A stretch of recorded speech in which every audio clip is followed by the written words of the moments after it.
Saya pemakai narkoba dari tahun 98 sampai 2014 tuh, itu udah luar biasa tuh. Udah hampir setiap hari pakai. Hidup juga udah nggak ada artinya menurut saya. Ego yang ada, nggak pernah mikirin orang. Keluarga yang penting udah saya cukupin, ya udah. Nggak ada rasa sayang, nggak ada.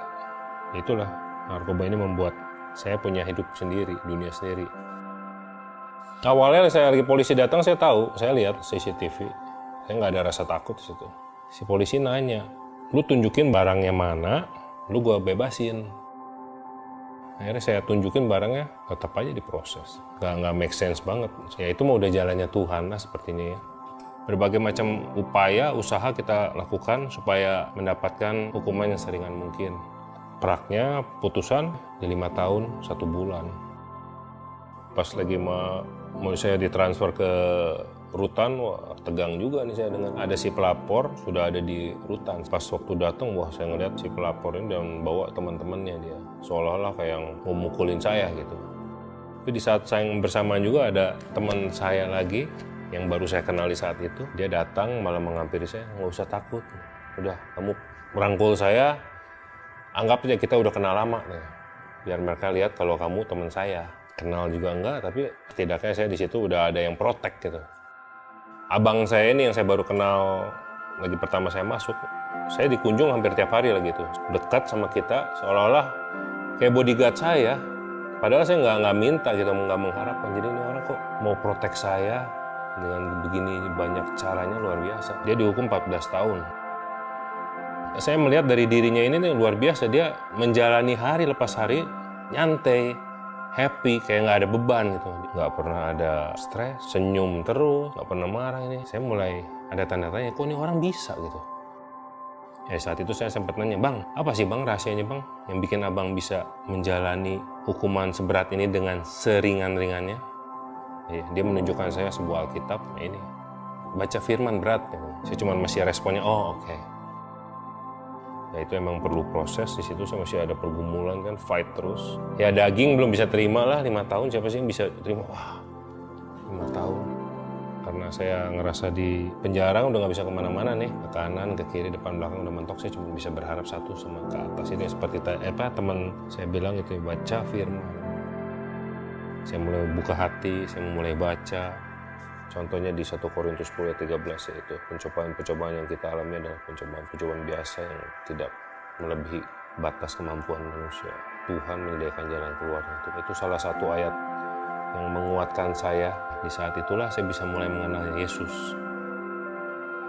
Parah banget. Kalau saya flashback, oh ya, masih untung saya ditangkap Tuhan. Kalau enggak, saya nggak tahu di hidup saya mau end up kayak gimana. Ya luar biasa Tuhan itu. Makanya saya sangat bersyukur Tuhan proses saya. Emang caranya harus seperti ini. Sekalipun di tempat yang paling hina menurut mata dunia, di penjara, saya tetap sukacita buat saya bisa bertemu dengan Yesus. Puji Tuhan. Selama Ferry di dalam itu keluarga yang kacau balau lah. Saya dapat masalah besar yang saya nggak berani ngomong ke Ferry. Di saat Ferry pulang, buat saya tuh saya memberikan musibah loh ke suami saya gitu, karena di saat itu saya menyediakan utang buat Ferry, buat suami saya gitu kan. Nah, tapi yang saya bukan ini, terharu ya ngedengarnya gitu kan. Maksudnya ini luar biasa loh Ferry. Di saat dikasih masalah seperti ini dia hanya bilang gak apa-apa, Tuhan cukupi kok.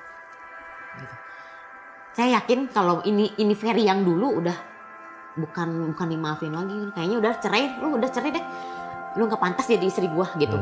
Itu Ferry dulu mungkin ya, tapi yang sekarang dia bilang udah kamu sabar, ayo kita bareng-bareng berdoa, ayo kamu harus percaya kamu sama Tuhan, kalau Tuhan pasti akan menyelesaikan semua itu. Tapi saya minta sama kamu, dia bilang gitu, buka hati kamu buat Tuhan. Dia sih percaya ada ayat yang bilang satu orang bertobat dalam seluruh keluarga diselamatkan. Ini nyata buat saya, ini nyata. Yang paling kita banggakan sekarang pribadi Dwi ya, Dwi yang ngerasa sekarang saya punya imam loh di keluarga. Karena yang dulu nggak pernah mengenalkan apapun kebaikan di dalam hidup kita gitu ya, sekarang wow gitu. Saya punya seorang imam yang bisa ngebimbing kita, terus mengatur semuanya tuh dengan penuh kasih kalau sekarang gitu kan. Yang kalau dulu kan marah-marah, enggak, sekarang udah kita udah menjadi keluarga yang lebih baik gitu.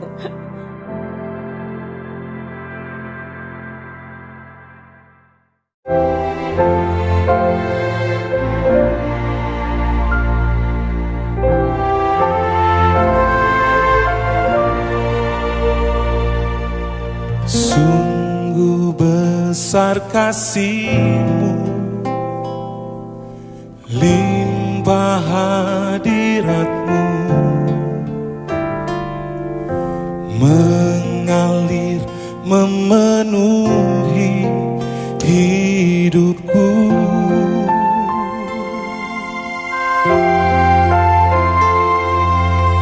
Besar kesetiaan-Mu nyata di hidupku. Kau puaskan jiwaku, Yesusku.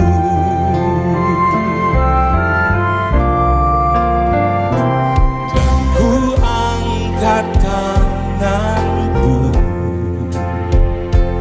di hadapan tahta-Mu. Pengakuanku tiada yang seperti-Mu.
Haleluya. Selamat pagi Bapak Ibu yang kasih dalam Tuhan. Kita bersuka cita pagi ini kita boleh kembali berjumpa dalam ibadah streaming. Biarlah pagi hari ini melalui ibadah kita boleh memuliakan Tuhan. Mari Bapak Ibu, semua jemaat GBI Pondok Mahata yang di rumah, siapkan hatimu. Kita mau tundukkan kepala kita di hadapan Tuhan. Kita akan masuk dalam hadirat Tuhan. Haleluya. Kasih-Mu yang besar bagi kami Tuhan. Engkau telah mati buat kami, pengorbanan-Mu bagi setiap kami dengan kuasa darah-Mu. Hanya Kau Tuhan di hidupku, Kau berikan hidup yang baru. Darah-Mu menyucikan, pulihkan hatiku. Ku nyatakan Kaulah segalanya. Engkaulah sumber pengharapan. Kuasa-Mu sanggup menyembuhkan. Jiwaku pun berserah hanya kepadamu. Yesus, Kaulah segalanya. Mari saudara angkat tanganku katakan, karena salib-Mu ku hidup, karena salib-Mu ku menang. Engkau yang berkuasa sanggup untuk melakukan mujizat-Mu di hidupku. Haleluya Tuhan. Haleluya. Hanya Kau Tuhan di hidupku. Kau berikan hidup yang baru. Darah-Mu menyucikan, pulihkan hatiku. Ku nyatakan Kaulah segalanya. Engkaulah sumber pengharapan. Kuasa-Mu sanggup menyembuhkan. Jiwaku pun berserah hanya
Kami bersyukur untuk pengorbanan-Mu di kayu salib.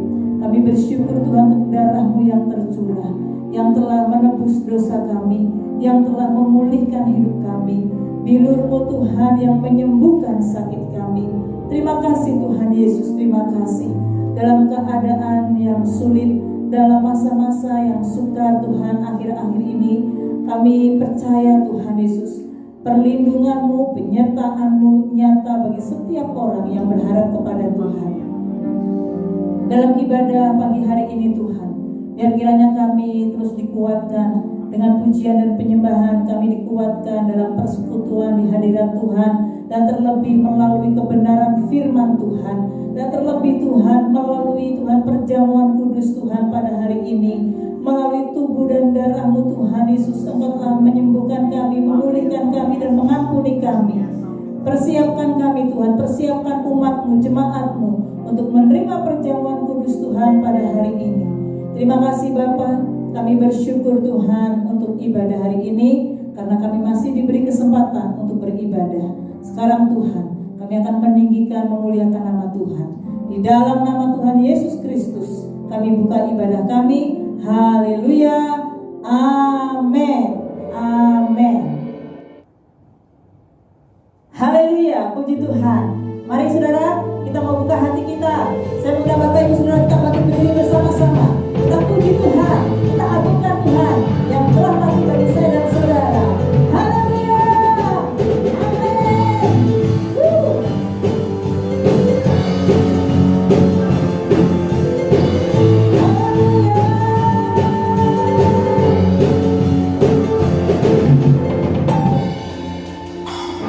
Ada siapa kau bandingkan perbuatannya yang heran? Katakan tak ada. Kerajaannya yang terbesar tak akan tergoyahkan. Semua musuh punya tetap mendengar nama Tuhan. Semua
Mari seluruh jemaat di rumah masing-masing, kita mau siapkan hati kita untuk mendengarkan firman Tuhan. Kekuatan kita hanya saat kita berada dalam hadirat Tuhan, hidup dalam kebenaran firman-Nya.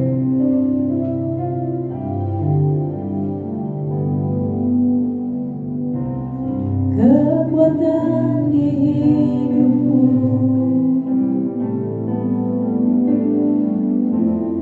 ku dapat di dalam-Mu. Kau teguhkan hatiku, tiada yang mustahil bagimu. Kekuatan di hidupku, ku dapat di dalam-Mu. Kau teguhkan hatiku,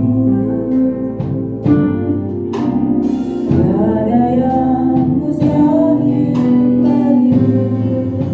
Sebab aku percaya, bukan karena melihat, namun karena firman-Mu yang selalu digenapi. Ku percaya, bukan karena melihat, namun karena firman-Mu tiada pernah berubah. Mari jemaat kita bangkit berdiri, katakan, kekuatan di hidupku, ku dapat di dalam-Mu. Kau teguhkan hatiku, tiada yang mustahil bagimu. Sebab aku percaya, bukan karena melihat, namun karena firman-Mu yang selalu digenapi. Ku percaya, bukan karena melihat, namun karena firman-Mu tiada pernah berubah. Sebab aku percaya, bukan karena melihat, namun karena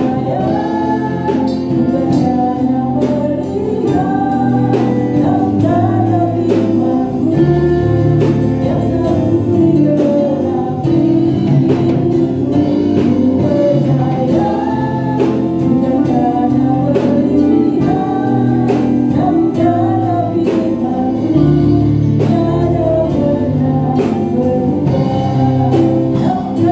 firman-Mu tiada pernah berubah. Namun karena firman-Mu tiada pernah berubah. Namun karena firman-Mu tiada pernah berubah.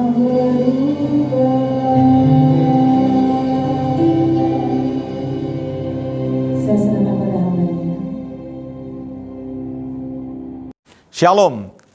Pada minggu ini, sebelum kita menikmati perjamuan kudus, saudara-saudara, kita akan mendengarkan satu pesan Tuhan yang saya beri tema dengan judul dipanggil menjadi teladan dalam kesetiaan. Saudara-saudara, sebelum kita akan masuk lebih dalam, saya akan baca buat Bapak Ibu saudara-saudara semua jemaat Tuhan. Di dalam Matius pasal yang kelima, dikatakan ayat 13 sampai dengan ayat yang ke-16. Kamu adalah garam dunia. Jika garam itu menjadi tawar, dengan apakah ia diasinkan? Tidak ada lagi gunanya selain dibuang dan diinjak orang. Kamu adalah terang dunia. Kota yang terletak di atas gunung tidak mungkin tersembunyi. Lagi pula orang tidak menyalakan pelita lalu meletakkannya di bawah gantang, melainkan di atas kaki dian, sehingga menerangi semua orang di dalam rumah itu. Demikianlah hendaknya terangmu bercahaya di depan semua orang, supaya mereka melihat perbuatanmu yang baik dan memuliakan Bapamu yang di sorga. Saudara-saudara, berkaitan dengan panggilan kita untuk menjadi garam dan terang, saudara-saudara, itu tidak lain adalah memiliki tujuan seperti yang dikatakan di dalam ayat yang ke-16, supaya mereka melihat, lalu apa saudara-saudara? Memuliakan Bapa. Ya, untuk orang memuliakan Bapa, saudara-saudara, tentu saudara-saudara, ini perlu ada daya tarik. Ini tentu perlu ada yang memperkenalkan orang-orang tersebut sehingga mereka sadar dan akhirnya mengakui Bapa dan memuliakan. Itu sebabnya berkaitan dengan ini, tema pagi hari ini saudara-saudara, saudara dipanggil untuk menjadi teladan, terutama dalam kesetiaan. Saudara-saudara, kenapa kita dipanggil untuk menjadi teladan? Minimal ada beberapa hal. Yang pertama saudara-saudara, dunia memang sedang mengalami krisis. Kita tahu saudara-saudara, hari-hari ini kita terus didengung-dengungkan bahwa kita sedang mengalami krisis. Krisis apa? Krisis ekonomi. Tapi saya percaya saudara-saudara, krisis yang terjadi bukan cuma krisis ekonomi. Saudara-saudara, termasuk dalam krisis role model. Apa itu saudara-saudara? Keteladanan hidup. Terutama soal karakter. Dunia tidak kekurangan orang-orang hebat. Dunia tidak kekurangan orang-orang yang bertalenta.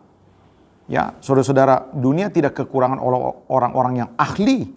Tapi saudara-saudara, dunia sedang mengalami krisis. Krisis apa? Role model. Saya percaya ini juga bisa terjadi di dalam gereja Tuhan. Nah, itu sebabnya ini hal yang pertama, kenapa kita dipanggil untuk menjadi teladan? Karena memang dunia sedang mengalami krisis keteladanan. Terutama apa? Terutama role model di dalam karakter kehidupan. Yang kedua, saudara-saudara, kenapa saudara dan saya dipanggil untuk menjadi teladan? Ya, di dalam 2 Korintus 3 ayat yang kedua dikatakan, kamu adalah surat pujian kami yang tertulis dalam hati kami dan yang dikenal dan yang dapat dibaca oleh semua orang.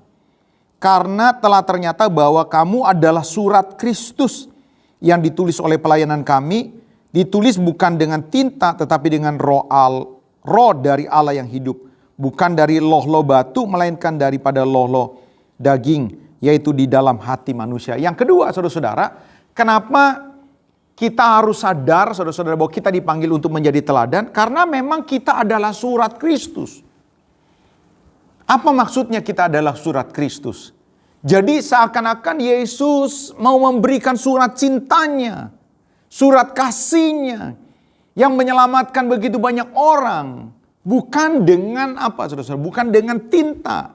Tetapi dengan apa? Dengan perbuatan yang kelihatan. Jadi kalau orang-orang melihat kita sebagai orang-orang percaya dan orang melihat perubahan di hidup kita, maka itu sebenarnya bahwa mereka sedang membaca apa? Membaca karya Kristus.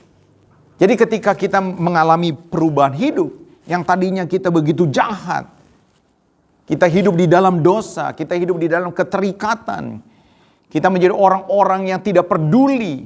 Lalu ketika kita mengalami Tuhan, kita mengalami perubahan.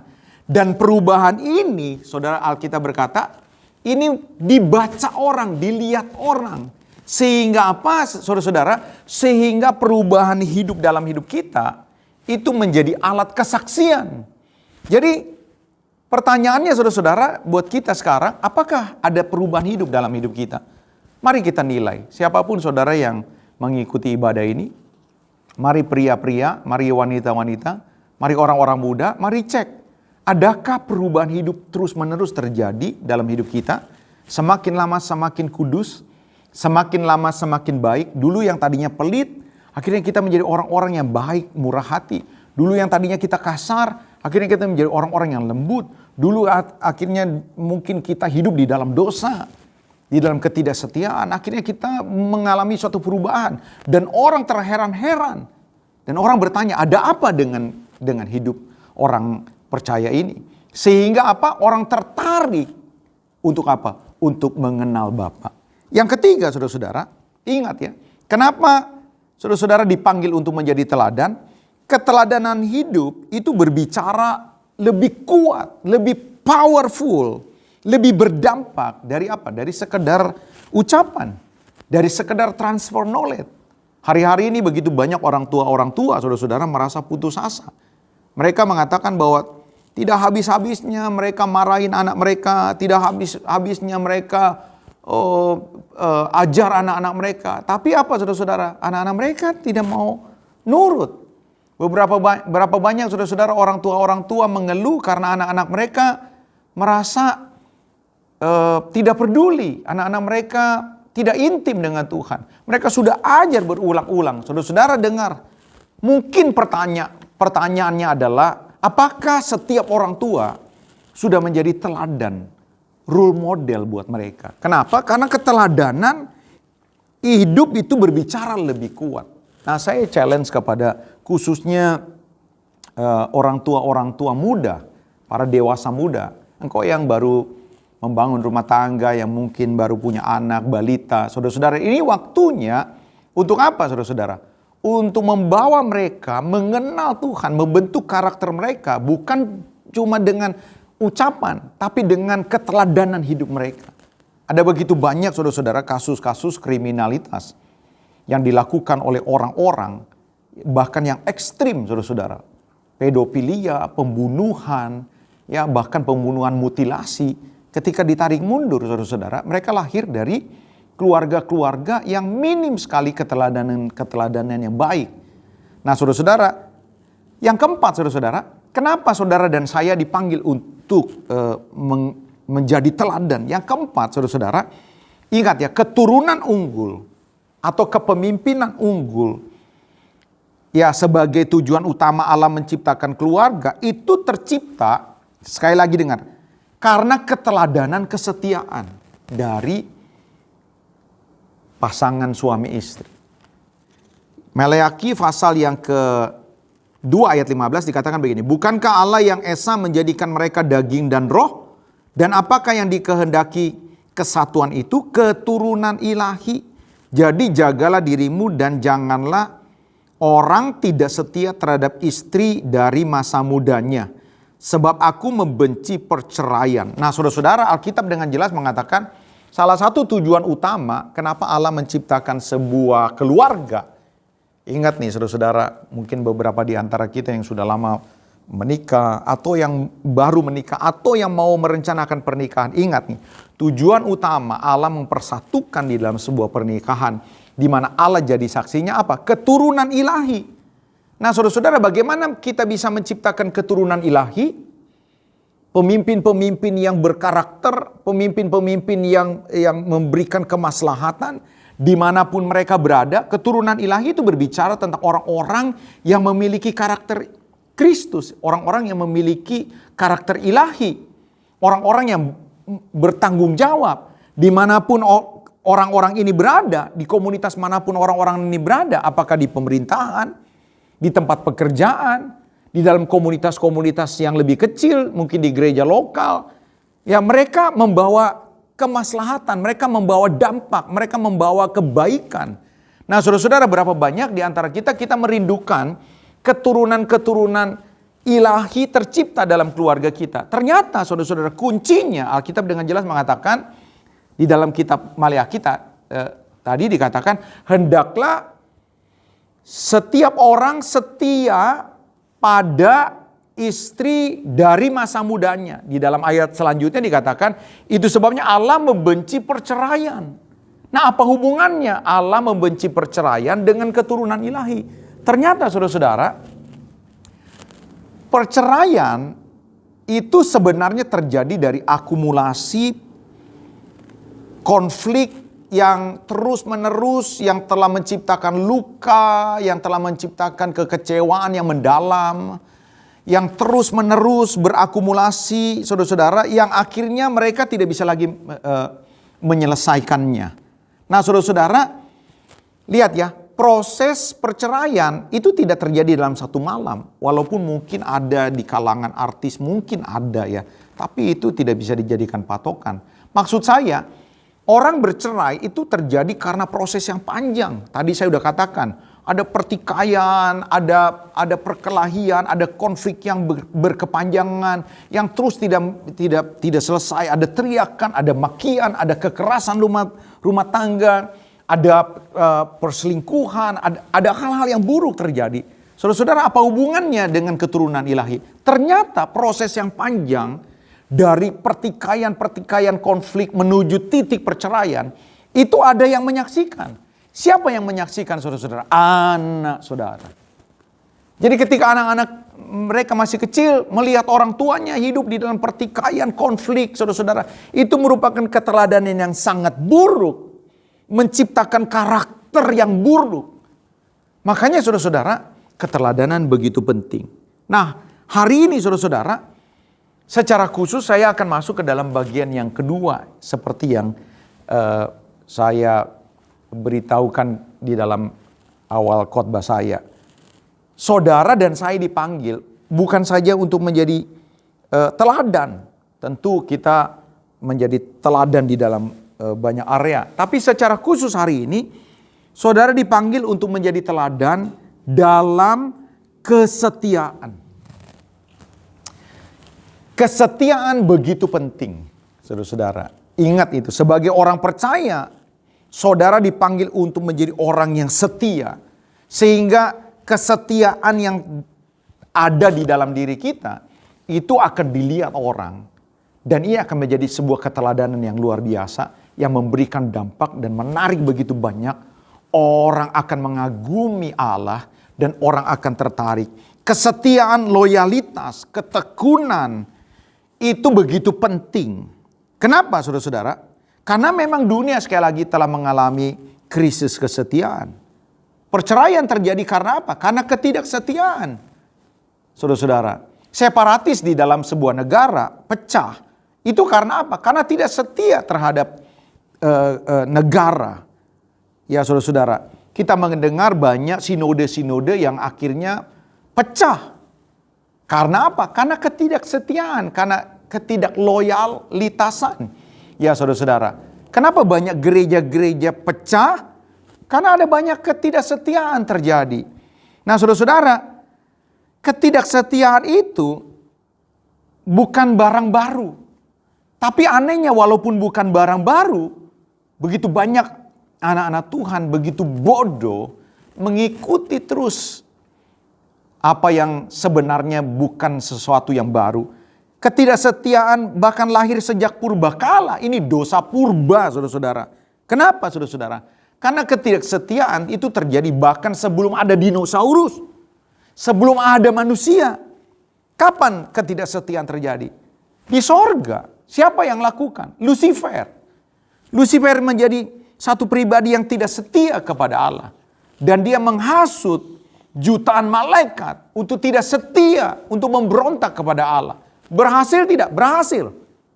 Akhirnya saudara-saudara, jutaan malaikat jahat ini yang menjadi setan-setan, menjadi bapa yang menyeret miliaran orang untuk hidup di dalam ketidaksetiaan. Makanya saudara-saudara, kalau saudara membaca di dalam Alkitab, perjalanan sejarah suci di dalam Alkitab, itu syarat dengan ketidaksetiaan. Allah mengecam berulang-ulang kali kepada umatnya. Umat Israel yang tidak setia. Kalau saudara baca di dalam surat 1 Tawari ya, atau Raja-Raja, maka saudara akan melihat perjalanan bangsa Israel yang dipimpin oleh raja-raja yang tidak setia kepada Tuhan. Kita tahu mulai dari Kain tidak setia menjaga saudaranya sendiri. Lot tidak setia kepada omnya yang telah memimpin, yang menyelamatkannya. Kita tahu Korah dan Abiram. Saudara-saudara, telah diberikan Allah satu pemimpin yang hebat, Musa. Tapi Korah dan Abiram tidak setia. Dan kita tahu akhir yang terjadi atas Korah dan Abiram dan pengikut-mengikutnya, saudara-saudara. Wah, puluhan ribu mati, saudara-saudara, masuk ke dalam bumi di padang pasir. Kita tahu, saudara-saudara, Daud dikhianati oleh anaknya sendiri, Absalom. Di dalam perjanjian baru jelas saudara-saudara kita tahu Yudas Iskariot setiap hari bersama dengan Tuhan. Makan, tidur, berjalan mendengar ajaran yang luar biasa dari Yesus, melihat mujizat dengan mata kepala sendiri.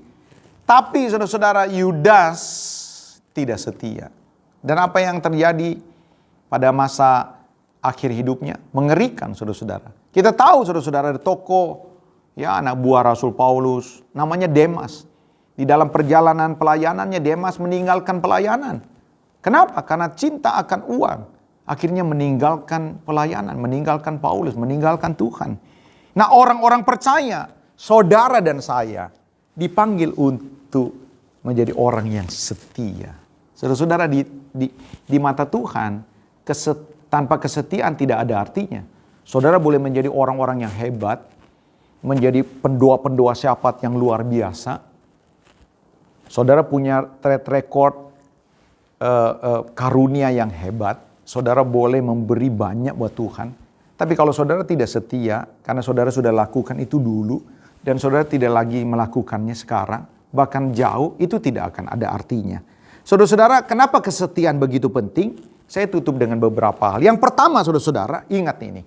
Kenapa kesetiaan, ketekunan, itu begitu penting? Yang pertama, ingat ya, iman, pengharapan, dan kasih tanpa kesetiaan yang terus-menerus dilakukan, itu semuanya tidak ada artinya. Saudara boleh punya iman yang hebat, tapi itu dulu, sekarang tidak lagi. Alkitab berkata, saudara-saudara, mujizat terjadi karena iman.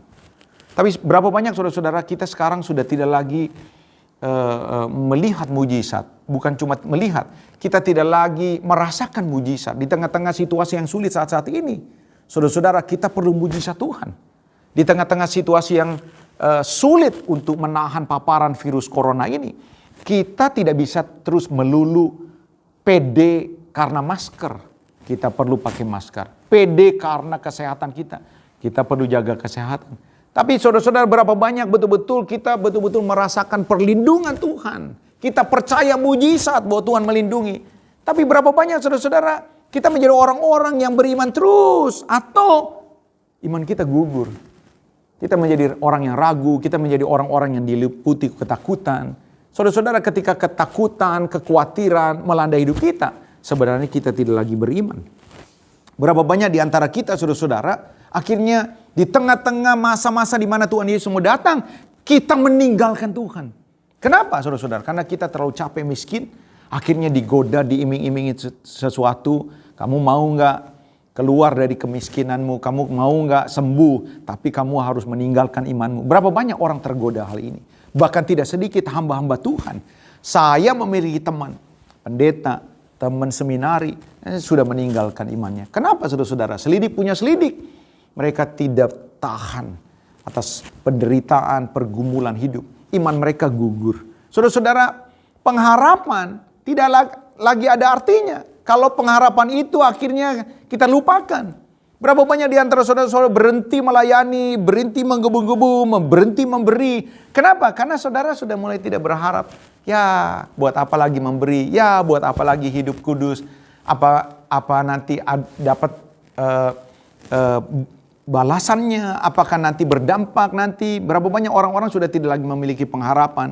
Mungkin hari-hari ini saudara sedang kekurangan. Hari-hari ini sedang sakit. Hari-hari ini sedang menanti pasangan hidup. Mungkin saudara sudah tidak bisa lagi berharap. Akhirnya saudara kompromi. Saudara dengar, pengharapan itu perlu dilakukan terus-menerus. Itulah kesetiaan. Bahkan saudara-saudara, kasih bisa menjadi gugur. Saudara dan saya dipanggil untuk berdampak. Tanpa kasih, karunia tidak ada artinya. Tanpa kasih, pemberian saudara tidak ada artinya. Tanpa kasih, saudara-saudara, nol di hadapan Tuhan. Alkitab berkata, apa gunanya kita memiliki karunia untuk memindahkan gunung? Apa gunanya kita memiliki karunia berhikmat? Apa gunanya kita memiliki prestasi-prestasi? Tanpa kasih, saudara-saudara, Alkitab berkata, kita semua sia-sia. Jadi artinya, saudara-saudara, mari kita dipanggil untuk memiliki kasih terus-menerus. Jangan kita goyah, jangan kita lemah. Yang kedua, saudara-saudara, mengapa kesetiaan begitu penting? Yang kedua, ingat, kesetiaan itu adalah buah Roh Kudus. Artinya apa? Artinya ini adalah tanda kedewasaan.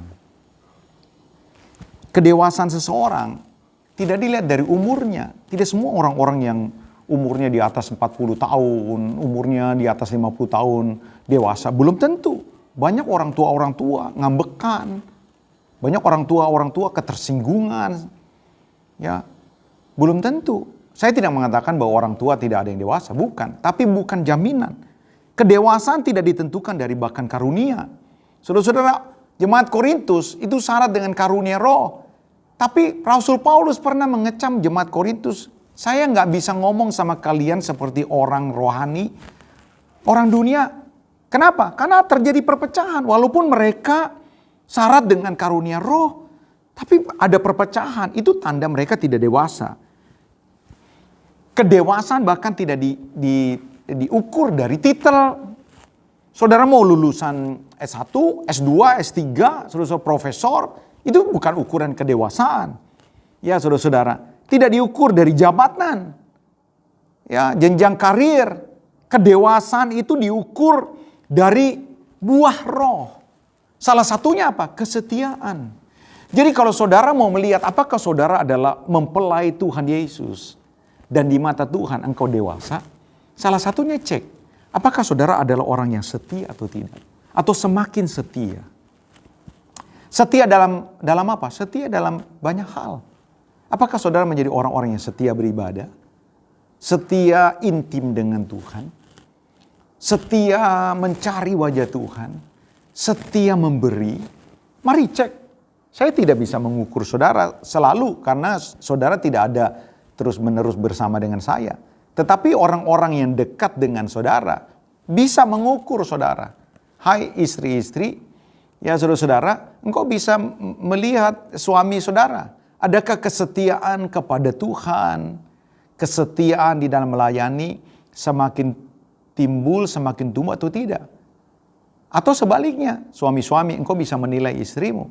Hai orang tua, engkau bisa melihat anak-anakmu. Hai anak-anak, engkau bisa melihat orang tuamu. Saudara-saudara, apakah engkau menjadi orang yang setia, semakin setia atau tidak? Karena kesetiaan di mata Tuhan itu begitu berharga. Itu kita semakin dewasa atau tidak, itu diukur apakah kita semakin berbuah atau tidak. Yang terakhir, yang ketiga, saudara-saudara, kenapa kesetiaan begitu penting? Dengar baik, tuaian yang baik, yang melimpah, hanya didapat ketika kita setia. Kitab Galatia berkata, kita akan menuai jika kita tidak menjadi lemah. Apa artinya? Apa maksudnya? Kita akan menuai jika kita setia. Seorang petani akan menuai hasil panen yang baik, hasil panen yang melimpah, kalau dia setia tekun. Untuk apa? Ngerawat, kasih air yang baik, kasih pemupukan yang baik, ya lihat apakah diserang hama, dipelihara, dan terus menerus. Saudara bisa bayangin kalau petani itu tidak setia. Kadang dikasih pupuk, kadang enggak, kadang dikasih air, kadang enggak. Saudara-saudara, mereka tidak akan bisa mendapatkan hasil yang baik. Begitu juga dengan olahragawan. Sebut saja olahragawan apa, cabang olahragawan apapun. Kalau mereka setia, tekun, latihan, saudara-saudara, mereka akan mendapatkan hasil yang baik. Begitu juga dengan kehidupan kerohanian saudara.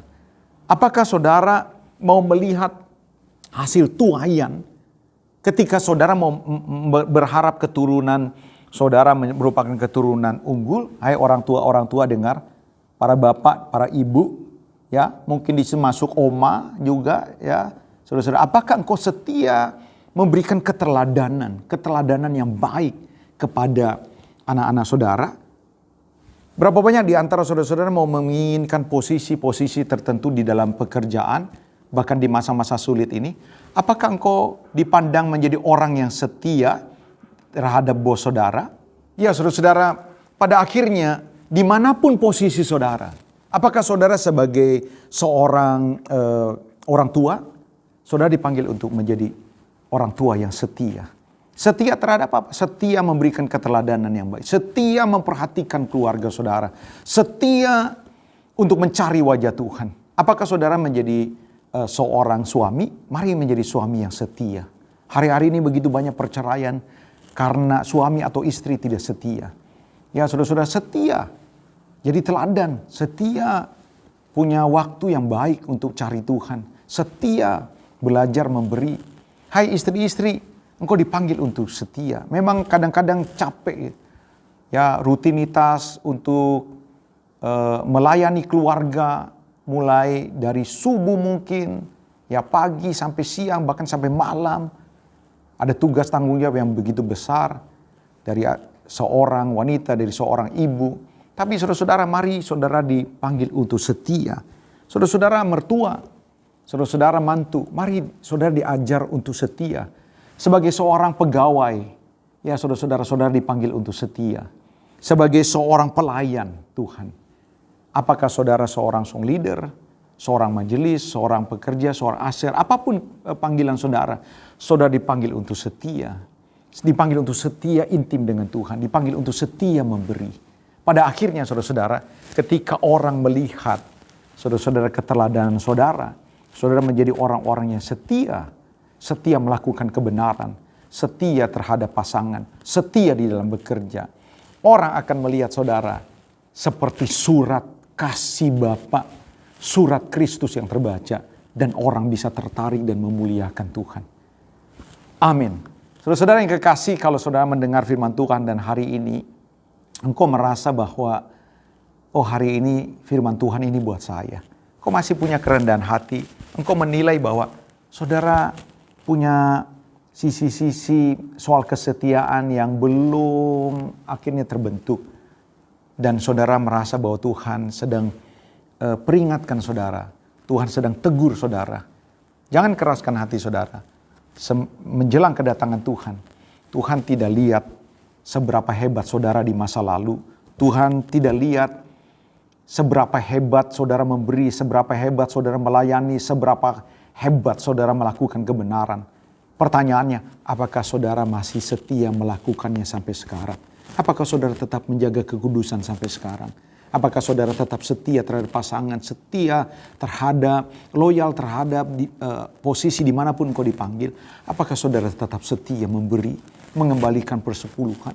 Saudara-saudara, kesetiaan saudara menunjukkan bahwa saudara adalah orang-orang yang layak untuk menjadi mempelai Tuhan. Kalau saudara merasa bahwa hari ini saudara dikuatkan dan butuh dukungan doa, dan saudara merasa firman Tuhan ini hari ini buat saudara, taruh tangan saudara di dada. Mari kita akan berdoa. Bapa di sorga, terima kasih buat anugerah-Mu, terima kasih buat ibadah yang luar biasa, terima kasih buat pesan firman-Mu. Kami percaya di tengah-tengah krisis keteladanan, terutama kesetiaan ini, kami mau Tuhan meresponi firman-Mu. Kami mau menjadi teladan Tuhan, karena kami tahu Tuhan, kami adalah surat yang terbaca, kami adalah garam dan terang. Supaya banyak orang melihat keteladanan kami, terutama kesetiaan kami melakukan kebenaran, kesetiaan kami melakukan satu perbuatan yang menyukakan hati Tuhan. Orang boleh melihat dan mengenal Bapa, dan orang boleh tertarik akan Kristus. Bapa, jamah setiap mereka yang ikut ibadah pada siang hari ini. Dimanapun mereka berada, yang hari ini menaruh tangan di dada, yang masih merendahkan diri bahwa mereka percaya bahwa firman ini buat mereka. Tuhan jamah supaya sekembalinya kami melakukan aktivitas hari ini, kami betul-betul menjadi orang-orang yang mau bertumbuh di dalam kesetiaan. Terima kasih Tuhan. Sebentar kami akan melakukan perjamuan kudus. Tuhan, kami percaya ada berkat di dalam perjamuan kudus. Kami kembali mengingat bahwa kami ada hari ini. Kami diselamatkan bukan karena agama. Kami diselamatkan bukan karena perbuatan baik. Kami diselamatkan karena kami percaya dan beriman bahwa Yesus sudah menebus kami, mengampuni dosa kami. Bahkan di atas kayu salib kami didamaikan oleh Bapa. Dan ketika kami percaya, kami yang sakit akan disembuhkan, kami yang lemah akan dikuatkan. Itu sebabnya berkati roti dan anggur yang kami akan makan dan minum menjadi alat di mana Tuhan memberkati kami. Terima kasih Tuhan Yesus. Haleluya. Bapak, Ibu, Saudara-saudara dimanapun saudara berada, kita akan masuk di dalam perjamuan kudus. Saudara-saudara pemimpin keluarga, mari para ayah, suami, layani keluarga saudara, beri roti dan anggur, bagikan terlebih dahulu. Kalau saudara di rumah sendiri boleh siapkan roti terlebih dahulu, anggur. Jangan makan dan minum dulu sebelum saya memberikan tuntunan dan baca Alkitab. Baik, saudara-saudara, mari kita angkat tinggi-tinggi. Siapkan hati saudara, lakukan dengan sungguh-sungguh. Maka saya percaya hari ini berkat Tuhan akan dinyatakan ya. Perlindungan Tuhan akan dinyatakan buat saudara. Dengarkan firman Tuhan lalu kita terima dengan percaya. Kita angkat roti tinggi di hadapan Tuhan. Sebab apa yang telah kuteruskan kepadamu telah kuterima dari Tuhan, yaitu bahwa Tuhan Yesus pada malam waktu ia diserahkan mengambil roti, dan sesudah itu ia mengucap syukur atasnya, ia memecah-mecahkannya dan berkata, inilah tubuhku yang diserahkan bagi kamu, perbuatlah ini menjadi peringatan akan aku. Bukankah roti yang kita pecah-pecahkan pada siang hari ini merupakan persekutuan dengan tubuh Kristus? Mari kita terima dengan percaya dalam nama Yesus.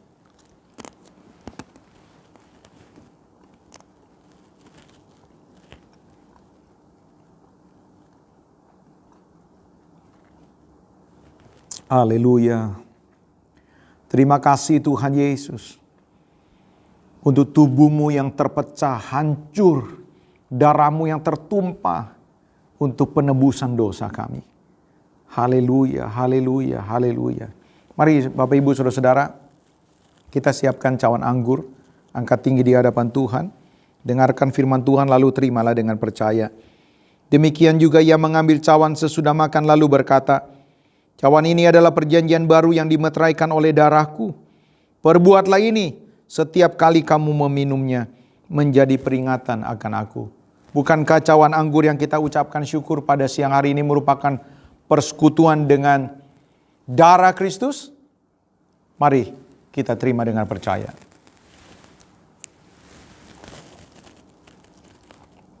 Haleluya. Haleluya. Haleluya. Terima kasih Tuhan Yesus untuk pengorbananmu.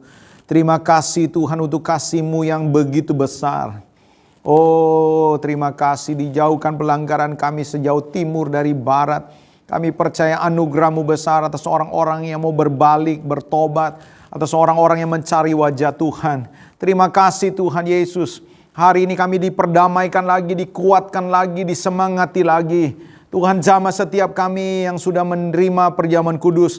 Yang sakit kami percaya hari ini kami menerima kekuatan kesembuhan.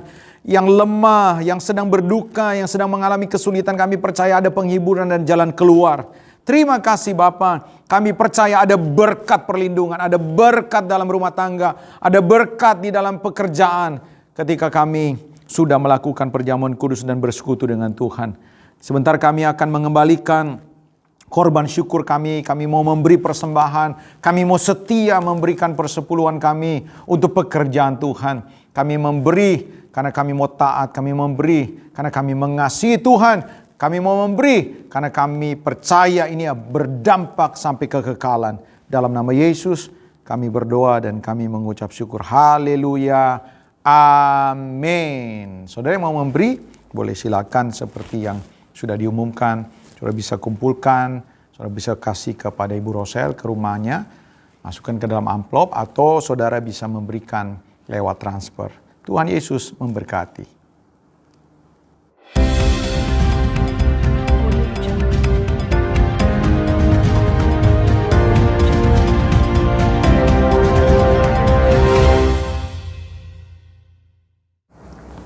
Shalom, berjumpa kembali dengan saya dalam Breaking News Porta.